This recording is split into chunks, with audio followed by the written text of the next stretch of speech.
কুয়াশা ঘেরা শীতের সকাল। শীতকালটা সকালবেলায় কুয়াশাতে ঢাকা থাকে, সূর্যের দেখা খুবই কমই মেলে। এই দারুণ দিনে কয়েক ঘন্টা মাত্র সূর্য ওঠে। শীতের সকালটাতে হাঁটতে আমার ভীষণ ভাল লাগে। গায়ে চাদর মুড়ি দিয়ে তাই হেঁটে চলেছি। পুরনো শহর, তবে তা এখন নতুনের মতো লাগছে। অনেক বছর পর আসতে সব পরিচিত কিছু অপরিচিত লাগছে।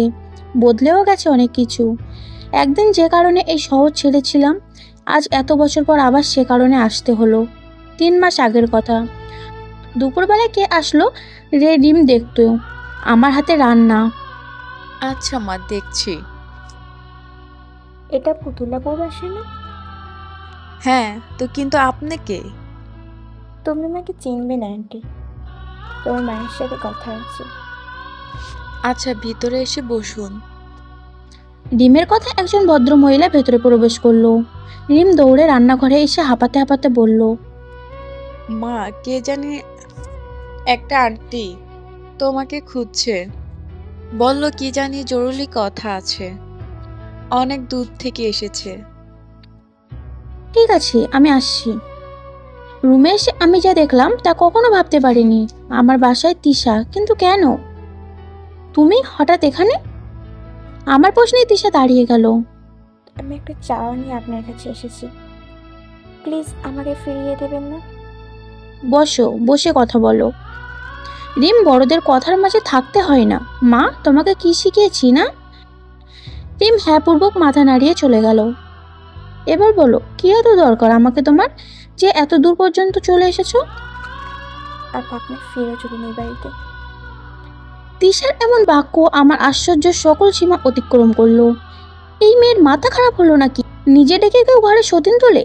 তিশার চেহারায় ভয়ের ছাপ স্পষ্ট। নিজের প্রাক্তন স্বামী স্ত্রীর সাথে মিষ্টি আলাপ করার মতো রুচি আমার নেই, তবে তিশার মুখ দেখে তার সাথে কঠোর হতেও পারছি না কেন জানি। তোমার কথা অবাক না হয়ে পাচ্ছি না আমি। যে জায়গা সেরে এসেছি এত বছর, আবার সে জায়গায় কেন যাব আমি? আর তোমরা তো বেশ সুখেই সংসার করছো, তবে তার মাঝে আমাকে কেন ঝামেলা বাড়াতে চাচ্ছ বুঝলাম না ঠিক। তিশার চোখের কার্নিশ গড়িয়ে এবার পানি ঝরছে। আমি আপনার ব্যাপারে সবই জানি, কিন্তু তা বিয়ের পর। বিশ্বাস করেন, বিয়ের আগে আমি জানতাম না হৃদিকার আব্বু ওকে বিয়ে করেছিল। তার জীবনে আপনি ছিলেন, এমনকি আমার পরিবারের কেউ জানতো না আপনার বিষয়ের কথা। জানলে আমাকে এখানে বিয়ে দিত না। বিয়ের কয়েক মাস পর জানতে পারি আপনার কথা। প্রায় অনেক সময় দেখতাম রুমের বারান্দায় দাঁড়িয়ে উনি কিছু একটা পড়ে, অন্যমনস্ক থাকে। জিজ্ঞাসা করলে বলতো কিছু না। আমি আর ঘাটতাম না, সব যেহেতু ঠিকই ছিল তাই এত প্রশ্নও করতাম না। একদিন তার প্রচুর জ্বর ওঠে। মধ্যরাতে কোটা থেকে একটা চিঠি বের করে আমার হাতে দেয়, দিয়ে বলে, তুমি ফাইসমে জিজ্ঞেস করতে না কি এত ভাবি কি দেখি? এই যে এটা তোমার থেকে লুকিয়ে রাখতাম। আমি একজনকে ঠকিয়েছি, আমি চাইনি, কিন্তু মায়ের কথায় বাধ্য হতে হয়েছে আমাকে। তবুও দোষ আমারই, কারণ ভুলটা তো আমিই করেছি। কিন্তু আমি চাইনি তুমি ওই সব জেনে কষ্ট পাও। তোমাকে আর দ্বিতীয়বার কষ্ট দিতে চাইনি, তাই লুকিয়ে রেখেছি তোমার থেকে। একজনকে হারানো কষ্ট আমাকে কুড়ে কুড়ে খাচ্ছে, তোমাকেও হারানো ভয় হতো অনেক, তাই বলতে পারিনি কখনো। তবে আজ মনে হচ্ছে তোমার সবটা জানা দরকার। ওই দিন আমি তার কথাগুলো সহ্য করতে পারিনি, কান্না করেছিলাম অনেক। তবে তার প্রচণ্ড জ্বর তাকে ফেলে যেতেও পারিনি। নিজের মনের সাথে অনেক যুদ্ধ করে কাটিয়েছি। আমার পরিবার তার আগের বিয়ের কথা জানার পর আমাকে নিয়ে যেতে চেয়েছিল। আমিও সিদ্ধান্ত নিয়েছিলাম চলে যাব, কিন্তু তখন আমার পেটে তার অংশ হৃদিকা বড় হচ্ছে। তার উপস্থিতি আমি টের পেতাম। আমার ডিভোর্স হলে আমার ভিতরে থাকা ছোট্ট মানুষটার বাবা হারাবে। তার বেড়ে ওঠা টাকা পয়সার কমতি না হলেও নিজের পরিবার পাবে না। তাছাড়া বাংলাদেশের সংবিধানে গর্ভাবস্থায় ডিভোর্স হয় না। তখন ওই পুরো সময়টা আমি আমার বাবার বাড়িতে ছিলাম। হৃদিকার আপু অনেক চেষ্টা করেও আমার সাথে দেখা করতে পারেনি। তার সামনে আমি যেতাম না। দিনের পর দিন আমাদের বাড়ি এসে বসে থাকতো, কিন্তু যেদিন আমার মনি পৃথিবীতে আসে, সেদিন কি মনে করে আমি নিজেই ওনাকে কল করি, আমাকে হাসপাতালে নিয়ে যাওয়ার কথা বলি। আমার কল পেয়ে সে এক মুহূর্ত দেরি করেনি সেদিন। তারপর আস্তে আস্তে সব মানিয়ে নেই, নিজের মেয়ের কথা চিন্তা করে। তবে এখনো সে আপনার দেওয়া শেষ চিঠিটা পড়ে মাঝে মাঝে। আমি দেখেও ঘুমের ভান করে থাকি। আমি কখনো আপনার জায়গা দখল করতে চাইনি, করিও নি। তারপর 3 বছর আগে আপনাকে চিড়িয়াখানায় দেখেছিলাম। আমি না, রীতির আব্বুই প্রথম দেখেন। আমি কথা বলতে চাইলে উনি দেয়নি। আপনি কষ্ট পেতে পারেন ভেবে জলদি চলে যায় ওই জায়গা থেকে। আপনার সাথে 2টা মেয়েকে দেখে ভেবেছিলাম আপনি বিয়ে করেছেন।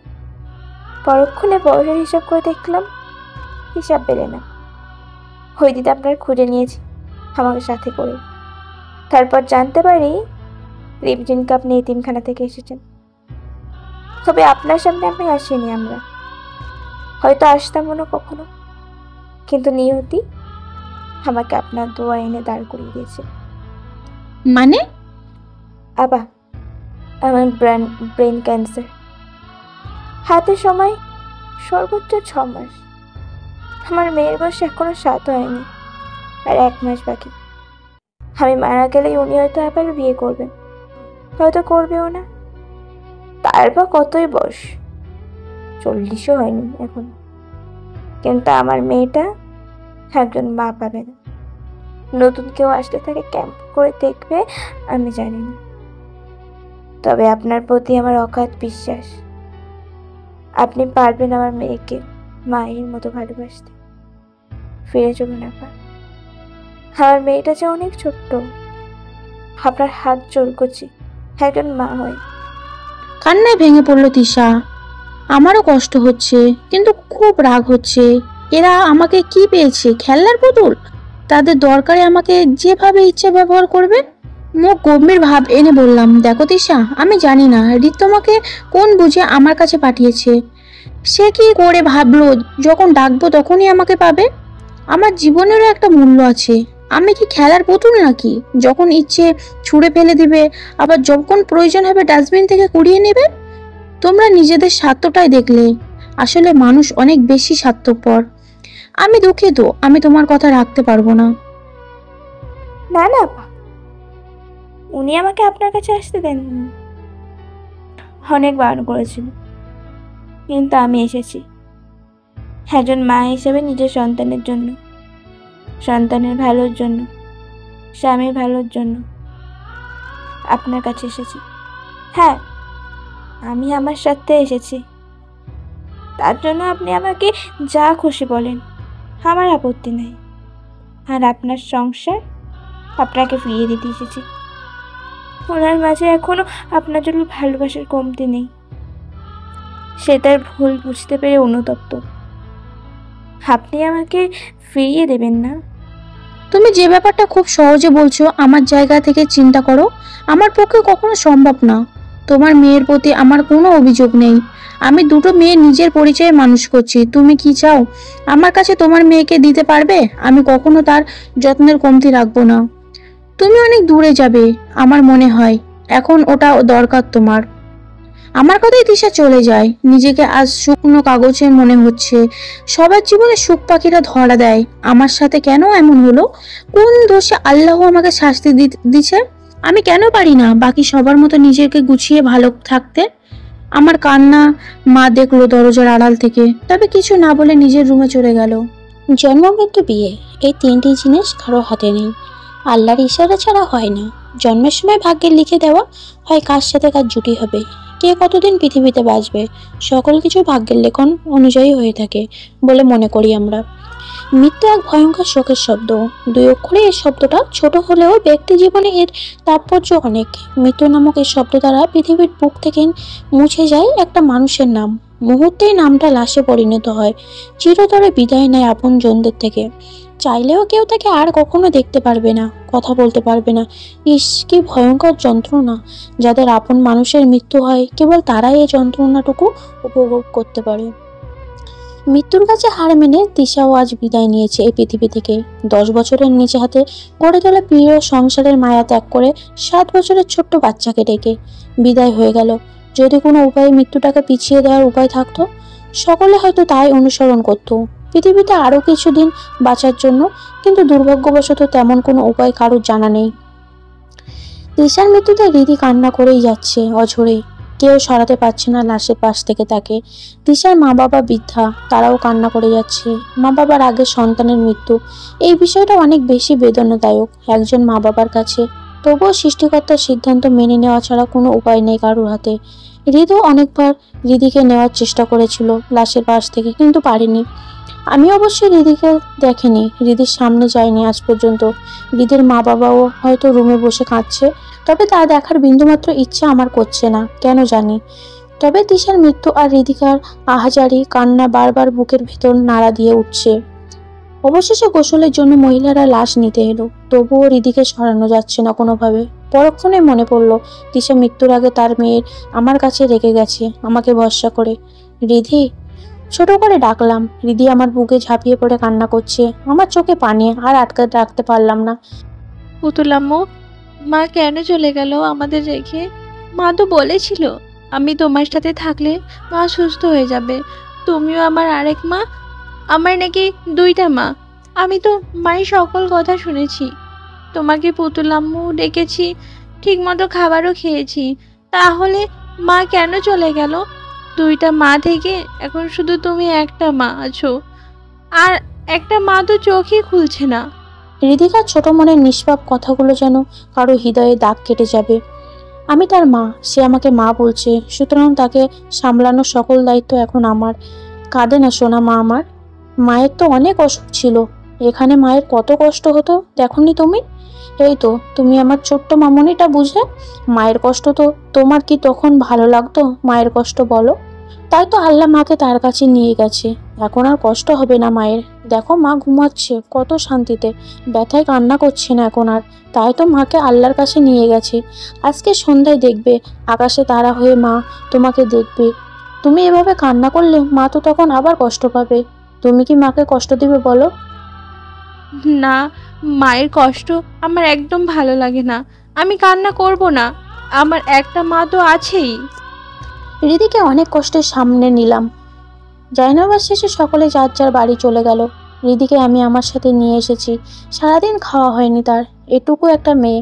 অনেক বুঝিয়ে শুনিয়ে খাবার খাইয়ে দিলাম। হৃদির নানুরা চলে যাবে আজকে সন্ধ্যায়। তারা চেয়েছিল হৃদিকে তাদের সাথে নিতে, পরে হৃদ নাকি রাজি হয়নি। আর তিশা হৃদিকে আমার দায়িত্বে রেখে গেছে। সব বুঝিয়ে বলার পর তারা আর নিয়ে যাওয়ার জন্য জোর করেনি। এই সকল ঘটনায় আমাকে এক পড়শি শোনালো। আমি কোনো উত্তর দিলাম না, শুধু শুনতেই গেলাম।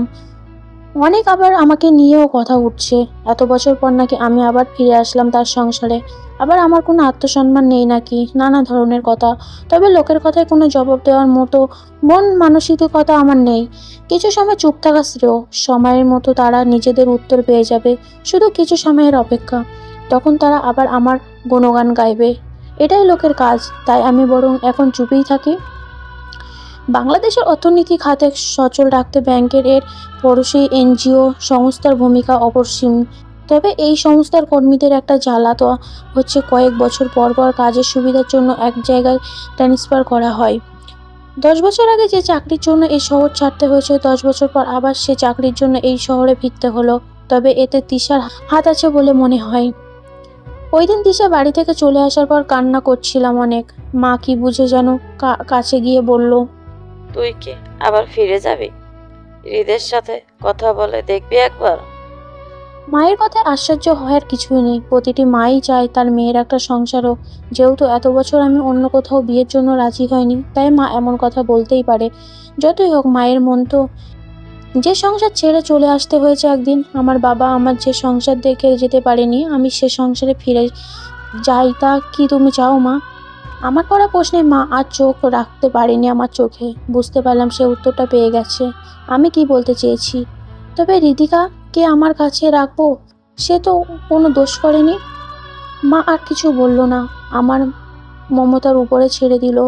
পরের দিন অফিস থেকে বলা হলো, দেখো নুসরাত, তোমাকে 2বার সুযোগ দেওয়া হয়েছে, মেয়ে মানুষ, তার উপর তোমার বাচ্চাদের স্কুলের পরীক্ষা, এসব কারণে তোমাকে দীর্ঘ কয়েক বছর এখানে রাখা গেলেও এবার অন্য জায়গায় পাঠানো হয়েছে। এভাবে এক জায়গায় রাখাটা নিয়মের মধ্যে নেই। অন্যের চাকরি করতে গেলেই নিয়ম মানতে হবে। কয় বছর এই জায়গার প্রতি মায়া জন্মালেও ছেড়ে যেতেই হবে। বিকালে তিশা কল করে আমি কি সিদ্ধান্ত নিয়েছি জানতে। আমি বলে দিই, রিদির জন্য তুমি আমাকে সব থেকে নিরাপদ মনে করলে রিদিকে আমি আমার কাছে রাখতে পারবো। এতে যদি তোমার হাজবেন্ড কোনো আপত্তি না থাকে, তবে আমারও জায়গা থেকে অন্য জায়গায় ট্রান্সফার হতে পারে। আমার সাথে নতুন জায়গায় থাকতে হবে রিদিকাকে। কিছু মনে না করলে একটা কথা বলতে পারি। কোনোভাবে যদি আমাদের বাড়ির কাছাকাছি আসতে পারে, তাহলে রীতি মাঝে মাঝে তার বাবার কাছে যেতে পারতো। দেখো তিশা, রিদিকাকে আমি কখনোই তার বাবার কাছে যেতে মানা করব না, তবে আমি কখনো ওই লোকের সামনে যেতে চাই না। আর অফিস থেকে আমাকে যে জায়গায় দেওয়া হয় সেখানেই যাবে, এখানে আমার কোনো হাত নেই।